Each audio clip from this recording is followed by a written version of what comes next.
나타난 복음 12번째 시간입니다. 샬롬의 축복, 샬롬의 축복이란 제목으로 말씀을 나누겠습니다. 우리 사진을 좀 띄워주시죠.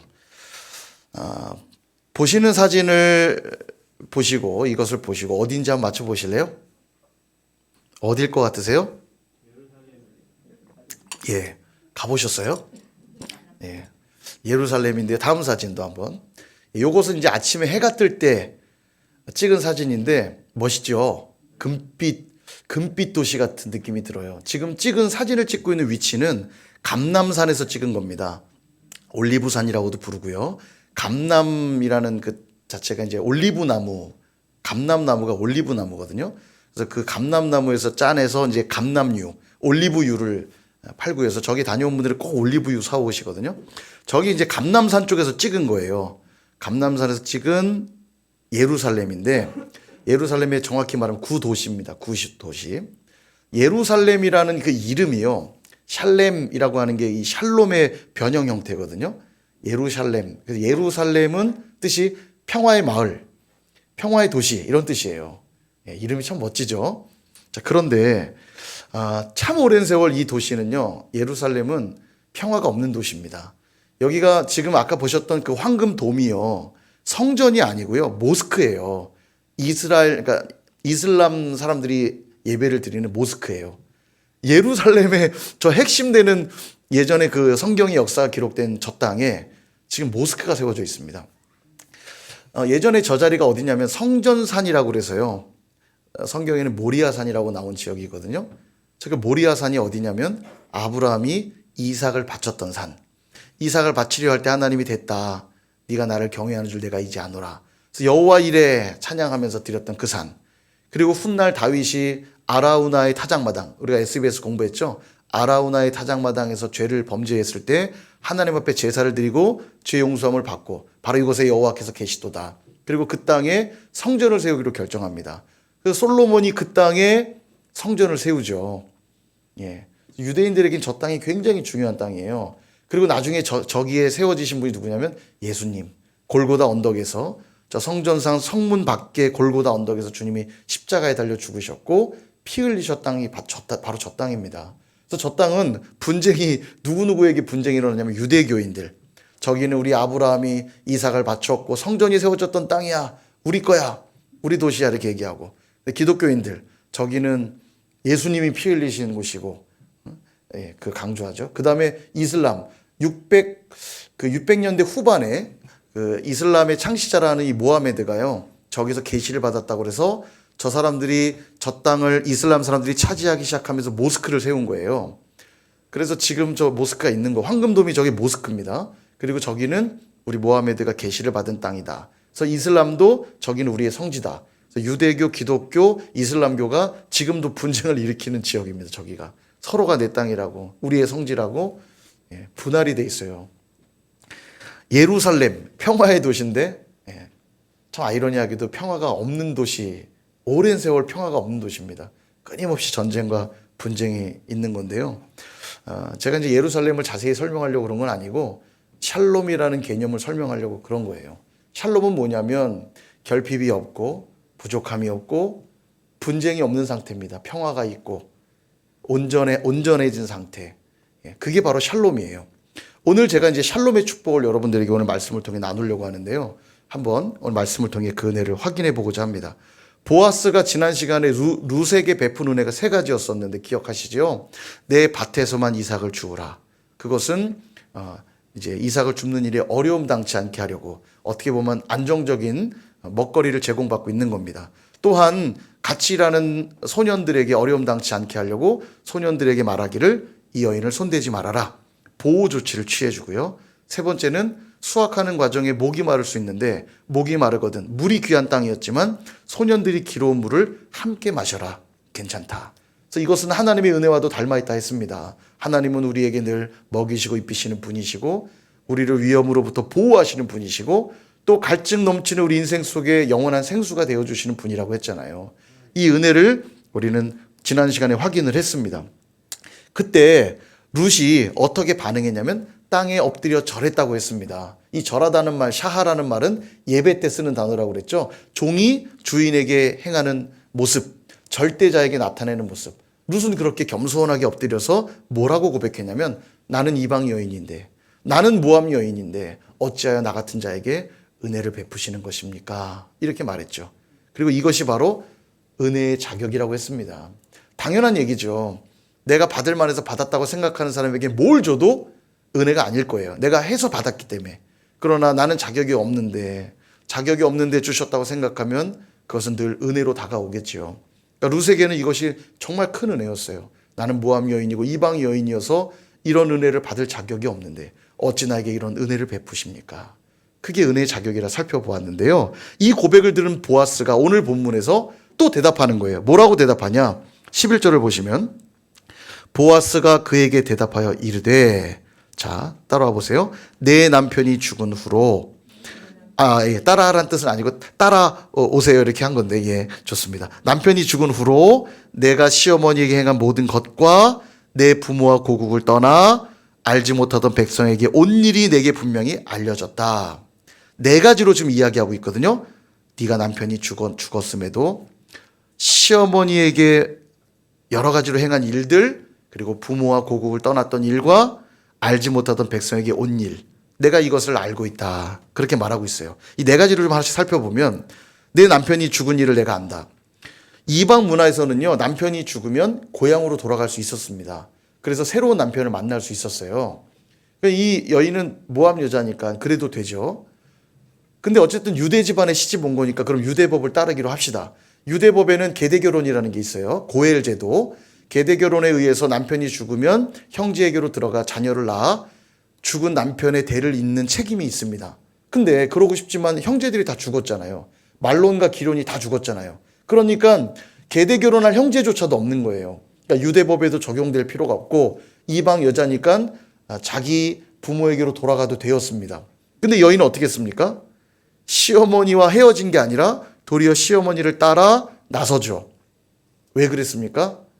신앙 때문이었어요. 어머니의 하나님이 나의 하나님이 되고 어머니의 백성 나의 백성 될 겁니다. 이 말은 그냥 인간적인 정을 따라 그냥 내가 어머니 따라갈게요 한 게 아니고 내가 어머니가 믿는 하나님 나도 믿기 때문에 내가 어머니를 따라 나설 겁니다. 이렇게 고백한 거예요. 신앙 때문에 따라간 거죠.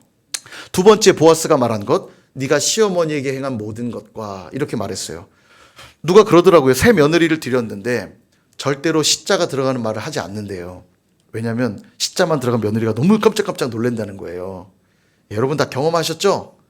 시어머니의 시자만 들어도 깜짝깜짝. 그래서 절대 놓지 않는 반찬 시금치. 시금치 넣으면 깜짝깜짝 놀라서. 그만큼 고부 갈등은 참 해결되지 않는 어려움 아닙니까? 잘 안 하고 싶어서가 아니라 잘해도 잘 좁혀지지 않는 간극이 아닌가 싶어요. 그죠? 예. 저희 선일교회는 그런 일이 없는 것 같은데 아무튼 외부에 가보면 고부 갈등이 참 심하잖아요. 그런데 룻은 그런 시어머니, 고대에는 더하면 더했지 덜하지 않았겠죠. 근데 그런 불편한 시어머니를 헤어지는 게 아니라 도리어 더 극진하게 모셨대요. 왜 그랬을까요? 신앙 때문이죠. 신앙 때문입니다. 하나님을 내가 믿기에 어머니를 극진히 모신 거예요. 세 번째, 보아스가 한 말, 네가 부모와 고국을 떠나. 그렇게 말했어요. 오늘날 전 세계는 한 동네처럼 묶여 있어서 우리가 지구촌이라고 부릅니다. 그냥 마을처럼 돼 있죠. 비행기만 타면 어디든지 금방 가죠. 전화와 스마트폰 이용하면 누구라도 얼굴 볼 수 있고 통화할 수 있잖아요. 참 편리하고 좋은 세상에 우리가 살고 있습니다. 그렇다 해도 부모와 고향을 떠나는 일은 쉬운 일이 아닙니다. 저도 이제 해외에서 살았잖아요. 중국은 그리 먼 나라도 아닙니다. 제가 이제 북경에 있었으니까 1시간 40분만 비행기 타면 딱 도착해요. 여기서 차 타고 부산 가는 것보다 더 빠른 시간입니다. 금방이죠. 탁 타서 기내식 먹고 잠깐 눈 붙이고 눈 뜨면 도착해요. 그렇게 가깝습니다. 그리고 마음만 먹으면 전화 통화할 수 있죠. 예. 그렇게 먼 거리도 아닌데도요. 향수병이 있어요. 향수병. 고향이 그리워요. 부모님 보고 싶고. 그죠? 그렇게 멀리 있는 게 아닌데도 그렇단 말이죠. 그럼 중국이 불편해서 그러냐? 중국 편합니다. 좋아요. 쓰레기 분리수거도 안 해도 되고요. 버려도 되고요. 부럽죠? 예, 얼마나 불편합니까? 막 분리수거도 해야 되는데 그냥 중국 막 버리죠. 또 지금은 좀 물가도 올랐겠습니다만 당시는 물가도 싸서요. 과일 같은 거 마음껏 사 먹을 수 있고요. 우리나라에서는 보기 힘든 과일들, 뭐 수입백화점 같은 데 가야만 먹는 뭐 두리안이라든지 막 이런 것들도요. 중국은 이제 땅덩어리가 크니까 남방에서 다 올라와요. 그러니까 뭐 두리안, 뭐 망고 이런 것들 사계절 내내 시장에 그냥 널려 있습니다. 쉽게 사 먹을 수 있어요. 뭐 마음껏 먹을 수 있죠. 생활은 불편하지 않았어요. 근데도 고향이 그리워요. 향수병들이 도저히. 그래서 선교사님들 중에 가장 많은 어려움을 겪는 내용 중에 하나 뭐냐면 향수병입니다. 향수병 때문에 힘들어하는 선교사님들이 꽤 많아요. 사명으로 준비되어 나간 분들도요. 향수병에 걸릴 만큼 부모와 고국을 떠나는 일은 되게 힘든 일이에요. 하물며 고대는 훨씬 더 어려운 일이었겠죠. 왜 전화를 할 수 있습니까? 뭐 쉽게 찾아갈 수나 있습니까? 훨씬 어려운 일이라는 거예요. 그런데도 룻은 왜 부모와 고국을 버리고 떠난 거죠? 신앙 때문입니다. 신앙 때문이에요. 다른 이유가 아니에요. 어머니를 따라 어머니가 믿는 그 하나님을 나도 믿기에 함께 간 겁니다. 신앙 때문에 간 거죠. 네 번째 보아스가 한 말, 네가 알지 못하던 백성에게 온 일을 내가 안다.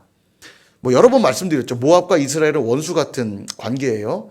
관계가 썩 좋지 않습니다. 오죽하면 율법에 암몬과 모압 사람들은 여호와의 총회에 들어올 수 없다라고 늘 만큼 모압은 이스라엘 백성들하고 그렇게 좋은 관계가 아니에요. 그러니 알지 못하는 백성, 그러니까 유대인들 사이에 와 산다는 건 이 여인에게 결코 쉬운 일이 아니에요. 근데도 알지 못하는 이 백성들에게 온 이유가 뭐예요? 신앙 때문이죠. 다른 이유가 없어요. 신앙 때문입니다. 보아스는 이 네 가지 이야기를 설명하면서 룻을 축복하고 있어요. 뭐라고 축복하냐? 12절 말씀을 다시 한번 같이 읽어보겠습니다. 12절 시작. 여호와께서 내가 행한 일에 보답하시기를 원하며 이스라엘의 하나님 온전한 상 주시기를 원하노라 하는지라. 아멘.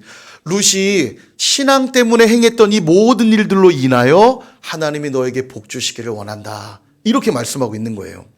그럼 하나님은 실제적으로 복을 주셨을까요? 안 주셨을까요? 주고 계세요. 확인해 볼까요? 나오미와 함께 돌아올 때 성경은 뭐라고 기록했냐면 그들이 돌아올 때 보리 추수가 시작할 때였더라. 성경은 이걸 기록하고 있어요. 그러니까 하나님이 앞으로 그들의 삶을 풍족하게 해주실 것을 암시하고 있는 거죠. 그리고 룻이 이제 이삭을 주우러 밖에 나갔을 때 우연히 보아스의 밭에 도착을 했고 그때 마침 보아스를 만났죠. 우연과 마침으로 포장된 하나님의 섭리가 이루어지고 있는 걸 보았습니다. 우린요. 그리고 보아스는 룻에게 축복해 주죠. 이삭을 내 밭에서 마음껏 주어라. 그리고 소년들 절대 손대지 못하도록 보호 조치를 취해 줬죠. 그리고 갈증 나면 언제든지 와서 물을 마셔라. 배려해 줘요. 이게 다 하나님의 은혜이고 섭리예요. 그렇죠? 이 일련의 과정들 우연처럼 보이지만 하나님을 믿는 사람들에겐 보입니다. 하나님이 그들의 삶을 인도하고 계신다는 것 어렵지 않게 확인하게 되죠. 근데 여기서 재미난 것, 보아스가 축복하고 있는 그 내용을 보면 재미난 표현들이 있어요. 보답하다라고 하는 표현이 12절에 나오거든요. 여호와께서 보답하길 원한다. 이 보답하다라고 하는 이 단어, 이 보답하다라는 단어가 뭐냐면 샬람이라는 단어입니다. 샬람. 뭐와 비슷하죠? 어떤 단어랑 비슷하죠? 샬롬하고 비슷하죠. 예, 샬롬의 PL 동사입니다. 그러니까 샬롬의 변형된 단어예요. 샬람. 그러니까 이런 말입니다. 보답하다, 갚아주다라는 뜻인데 샬람이란 말은 우리가 빚을 지면 평안하지 않은 상태죠. 빚진 상태. 누군가에게 쫓기고 또 빚을 갚아야 되는 불안한 상태. 근데 누군가 와서 갚아줬어요. 갚아주면 그 다음에 어떤 상태가 임합니까? 평강이 임하죠. 이제 자유해졌죠. 더 이상 빚에 매이지 않는 상태. 예, 바로 그런 의미예요. 예. 또 뭐라고 축복하냐면 12절 뒷부분 보면 여호와의 날개 그늘 아래 보호를 받으러 온 내게 온전한 상 주시기를 원한다. 온전한 상 주시기를 원한대요. 여기 온전한이란 단어가 뭐냐면 샬렘. 예루살렘처럼 살렘. 예, 이것도 뭐랑 비슷하죠? 샬롬하고 같죠? 샬롬의 형용사형이에요. 샬렘. 온전한이란 뜻입니다. 그러니까 앞에 보셨던 샬람이든 샬렘이든 그러니까 갚아주다, 뭐 보상하다, 그리고 온전하다 이런 단어가 전부 다 뭐냐면 샬롬에 관한 단어예요. 평강이란 연결된 단어입니다. 온전한, 완전한 이런 뜻이에요. 그러니까 하나님이 너에게 완전하게 해주시기를 바란다. 온전하게 해주시기를 바란다. 이렇게 축복하고 있는 거예요. 연결해 보면 너의 삶에 지금 불완전한 것들을 하나님이 완전하게 해주시기를 원하노라. 너의 불안한 상태를 하나님이 평안하게 해주시기를 원하노라. 너의 잃었던 모든 것들을 갚아주시기를 원하노라. 이렇게 축복하고 있는 거예요. 이게 바로 샬롬의 축복이라는 거예요. 샬롬의 의미가 뭐냐면 평강이라는 뜻도 있지만 완전한, 온전한이라는 뜻이에요. 그러니까 결핍이 있지만 이제는 그 결핍을 해결하고 풍족한 상태로 만들어주는 게 무슨 축복이라고요? 그게 샬롬의 축복이에요. 그렇게 생각하고 보면 룻의 삶을 한번 보세요. 남편을 잃은 상태죠. 고대에 남편이 없다는 건 정말 아무것도 없는 상태인 거예요. 경제활동이 보장되어 있지 않기 때문에 여성들에겐 남편을 잃었다는 건 정말 처절하게 살아가는 삶이 놓여 있는 것이에요. 결핍된 상태죠. 홀 시어머니를 모시고 살아야 되는 상태입니다. 가난하고 배고프고 힘든 결핍된 상태죠. 부모와 고국을 지금 떠나 있잖아요. 역시 결핍되고 부족하고 어려운 상태 아닙니까? 더군다나 그들과 함께 더불어 살아가는 사람들은 누구냐면 알지 못하는 백성들이에요. 우리 같은 고향 사람들 아니거든요. 그러니까 지금 룻의 상태는 결핍과 부족과 다 잃어버린 것 같은 상태에 놓여 있어요. 그런 룻에게 뭐라고 축복하냐면 여호와께서 샬롬하시기를 원하노라. 너의 이러한 부족하고 불완전하고 결핍된 상태들을 회복하게 해주시기를 원하노라. 축복하고 있는 겁니다. 여러분도 샬롬의 축복을 누리길 원하십니까? 그렇다면 옆에 계신 분에게 샬롬하고 한번 인사해 보실래요? 샬롬. 예. 샬롬의 축복이 있을지어다. 아멘. 여러분, 이 룻에게 허락된 샬롬의 축복은 이렇게 그냥 기분 좋으라고 던져지는 말이 아닙니다. 정말로 하나님은 실제적으로 채워주시는 기적이 일어나는데요. 한번 보세요. 룻에게는 먹을 게 필요했어요. 배고픈 상태입니다. 가난했고. 먹을 게 없는 것처럼 서러운 게 없잖아요. 우리 옛날 어르신들 보릿고개 넘어서면서 살아왔던 저희 어머니 그러더라고요. 어려서 그렇게 호박을 따서 호박죽만 먹는데 그렇게 싫더래요. 근데도 지금도 뷔페 가시면 호박죽부터 드세요. 어려서 먹은 게 자꾸 생각난다면서 맨날 풀 뜯어 먹고 그랬던 게 너무 싫었다고 막 그런 얘기 가끔 하세요. 뭐 더 어르신들은 뭐 더 했겠죠. 먹고 살기 힘들었던 시절 떠올려 보세요. 얼마나 하루하루가 괴롭습니까? 먹을 게 없는 것. 인간이 하루 3끼 먹은 게 얼마 안 됐다고 그러죠. 2끼, 1끼 먹으면서 그냥 그렇게 살아왔는데 지금은 3끼가 뭡니까? 그 3끼 사이에도 간식 먹죠. 뭐 계속 먹잖아요. 밤참 먹죠. 뭐 계속 먹잖아요. 그죠? 먹을 게 없는 그녀에게는 결핍된 삶이었어요. 그런 그에게 보아스가 먹을 걸 해결해 주고 있죠. 내 밭에서 이삭을 마음껏 주어라. 정말 샬롬의 축복이 임하고 있습니다. 그죠? 남편 없이 과부의 삶을 산다는 거 불완전한 삶이잖아요. 외롭고 힘들고. 근데 아직은 이루어지지 않았지만 하나님이 룻에게 누구를 허락해 줍니까? 보아스라고 하는 근사한 남편을 붙여주시죠. 샬롬의 축복이 임하고 있는 겁니다. 부모와 고국을 떠나 왔습니다. 알지 못하는 백성들에게 왔어요. 그는 이방인으로 살아야 될 운명인데 보아스와 결혼하게 되면서 그의 신분은 뭘로 바뀌어요? 유대인으로 바뀌는 거죠. 유대인의 아내가 된 거 아닙니까? 그러니까 유대인이 되는 거예요. 이제는 더 이상 외국 땅이 아니에요. 이방 사람이 아닙니다. 이제는 나의 땅이 되는 것이고 나의 백성들이 된 거예요. 정말 고백한 것처럼 어머니의 백성 나의 백성 될 것입니다. 고백한 것처럼 정말 그는 유대 사람이 된 것이에요. 또 샬롬의 축복이 이루어지고 있는 거죠. 한 가지를 더 생각해야 되는데 시어머니 바로 이 나오미를 모시고 왔으니 나오미의 문제도 해결되어야 완전한 샬롬이 되는 건데요. 나오미도 보세요. 남편 잃었죠. 2 아들 다 잃었죠. 완전히 결핍된 상태입니다. 그의 집안은 망한 거예요. 나오미는 평생 살면서 망한 집안에 그냥 어머니로 평생 살아야 되는 운명입니다. 그러나 룻이 보아스와 결혼하게 되면서 이 보아스는 누구의 친족입니까? 엘리멜렉의 친족이에요. 그러니까 나오미와도 관계된 사람인 거죠. 그러니까 룻과 결혼하여 가정을 이루면서 누구의 가문이 회복되는 거냐면 엘리멜렉의 가문이 회복된 거예요. 그러니까 나오미의 가문이 회복된 겁니다. 이게 놀라운 축복인 거죠. 나오미 역시 하나님이 샬롬의 축복을 주고 있는 거예요. 그러니까 정말 부족했던 모든 것, 결핍됐던 모든 것이 하나님의 은혜로 회복되고 있다는 것이에요. 이게 얼마나 하나님이 세세하시고 꼼꼼하시고 철저하시고 완벽하십니까? 하나님은 그냥 말로만 하시는 분이 아니세요. 정말 우리 삶에 결핍되고 부족하고 필요한 것들을 놀랍게 채우시는 분이신 줄 믿으시기를 축원드립니다. 사랑하는 여러분, 혹시라도 지금 여러분의 삶이 불완전하고 결핍된 상태에 놓여 계십니까? 가정의 문제, 물질의 문제, 건강의 문제, 관계의 문제, 진로의 문제, 여러 가지 문제들로 인하여 샬롬을 잃어버린 상태에 놓여 있지는 않으십니까? 이 땅에서 그거에 자유로운 사람이 어디 있겠어요? 늘 결핍된 문제 안에 우리가 놓여 있지 않습니까? 그렇다면 어떻게 온전해지고 완전해지는 샬롬의 축복을 누릴 수 있을까요? 오늘 룻을 통해 보게 돼요. 룻이 왜 그 자리까지 오게 된 것입니까? 이유는 딱 하나죠. 신앙 때문이었습니다. 신앙 때문에. 인간적인 정에 끌려왔고 먹고 살아보겠다고 왔고 그런 이유 아니에요. 그 길이 뻔히 고난의 길인 거 알면서도 외롭고 힘든 길인 거 알면서도 상관없었어요.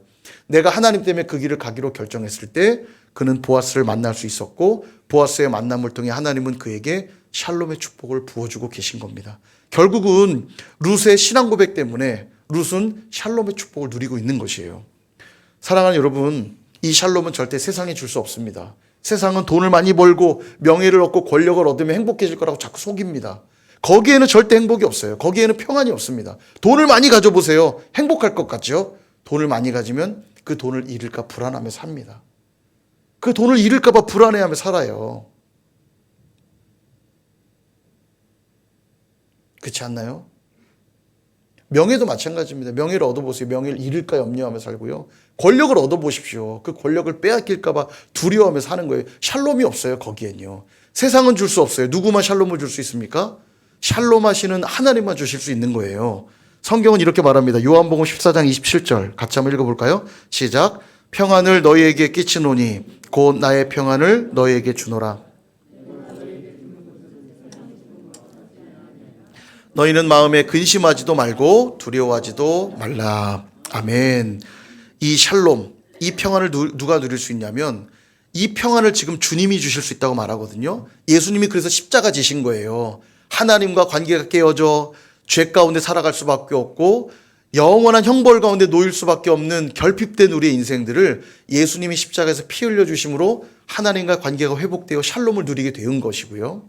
이웃과의 관계도 죄로 인해 쌓아진 담 때문에 다 깨어지고 무너진 관계로 살아야 되는 인생들에게 주님이 피 흘려 죽으심으로 이 모든 관계를 회복시켜 주신 거예요. 십자가는 바로 그 의미입니다. 하나님과의 관계를 회복시켜 주시고 이웃과의 관계를 회복시켜 주신 것이 십자가예요.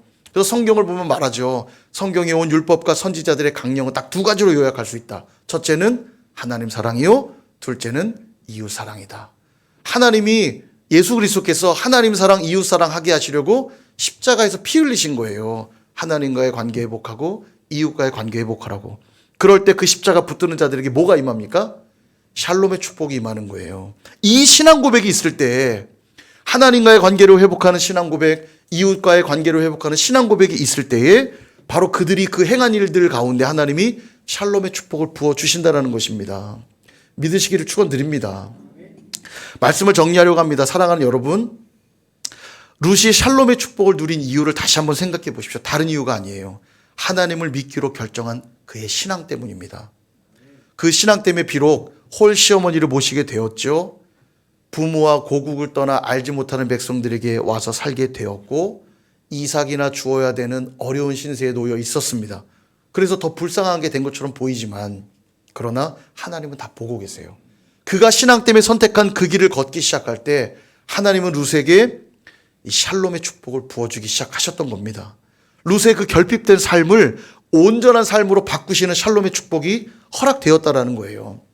오늘 저 여러분도 동일합니다. 십자가로만 채워주실 수 있는 하나님의 그 샬롬의 축복이 우리 삶에 나타나기 위해서는 우리 역시 신앙을 고백하는 일들이 필요해요. 마치 룻이 부모와 고국을 떠나 시어머니를 따라 나섰고 홀 시어머니를 열심히 극진히 모셨던 이유가 신앙 때문이었던 것처럼 우리의 삶 속에도 이 십자가의 원리를 따라서 오늘도 내가 모셔야 될 시어머니가 누구인지, 오늘도 내가 신앙 고백해야 될 공간이 어디인지 여러분 그것을 확인하며 신앙을 고백하며 나아갈 때 하나님은 그 위에 샬롬의 축복을 부어주시는 거예요. 분명 내 삶은 결핍으로 가득했던 삶인데 하나님을 향한 나의 신앙을 고백하고 지체들을 향한 나의 신앙을 고백하며 살아갈 때 하나님은 그 위에 가득가득 채워주시는 온전케 하시는 샬롬의 축복을 부어주신다는 것입니다. 오늘 나의 신앙을 고백하고 결단해야 될 나에게 맡겨진 시어머니가 누구인지 한번 돌아보시길 바랍니다. 그들을 주님을 섬기듯 섬기기 시작할 때 하나님은 그 행위를 보시고 복을 부어주시는 거예요. 여러분 하나님께 복 받고 싶으시지 않으세요? 저는 늘 기도합니다. 우리 선일교회 성도들 하나님 복 받게 하여 주옵소서. 복 받는데도 아멘을 안 하는 우리 선일교회 성도님들은 뭡니까? 예. 딴 때는 복 받는다 그러면 아멘 잘하시는데 오늘은 왜 그것도 아멘 안 하세요? 복 받기를 축복합니다. 근데 복은 어떻게 해야 받냐면 복 받을 일을 해야 복을 받죠. 하나님께 복 받는 일이 뭐냐? 하나님을 제대로 믿는 거예요. 다른 거 없어요. 우리 삶에 하나님을 제대로 믿으면 하나님 절대 외면하지 않으십니다. 반드시 하나님은 축복해 주세요. 믿으시길 축복합니다. 그러므로 오늘 루시 나오미에게 했던 것처럼 오늘도 내가 샬롬의 축복을 누리기 위해 섬겨야 될 시어머니는 누구인지. 시어머니라는 의미 진짜 시어머니만 말하는 거 아닌 거 아시죠? 여러분 가족일 수도 있고요. 이웃일 수도 있고 직장 동료일 수도 있고 교회 안에 있는 지체들일 수도 있습니다. 그들을 주님께 아주 섬겨보십시오. 하나님은 그 위에 복 주실 거고요. 또한 여러분이 신앙을 고백해야 될 시어머니와 같은 어떤 공간이 있을 수도 있어요. 여러분 가정일 수도 있고요. 회사일 수도 있고 학교일 수도 있고 또 우리 선일교회 공동체일 수도 있습니다. 그곳에서 내가 예수 믿는 자로서 살아내시기 시작할 때 하나님은 그곳에 또한 샬롬의 축복을 부어주시는 거예요. 사업이 잘 되기 시작하고 가정이 복받기 시작하고 공부하는 일에 하나님 지혜를 주시기 시작하는 겁니다. 다른 길로는 복받을 길이 없어요. 오직 예수 그리스도를 통해서만 복받는 겁니다. 여러분이 힘들지만 그 길이 좁은 길인 거 알고 고난의 길인 걸 알지만 주님의 십자가만 나에게 샬롬을 주시는 걸 믿는다면 십자가의 길로 나아가십시오. 그러면 결핍된 것처럼 보이지만 반드시 그 결핍 끝에는 온전하게 해주시는 샬롬의 축복이 부어지게 될 것입니다. 이번 한 주도 그 놀라운 샬롬의 축복을 누리며 살아가시는 저 여러분 다 되시기를 주님의 이름으로 축원드립니다.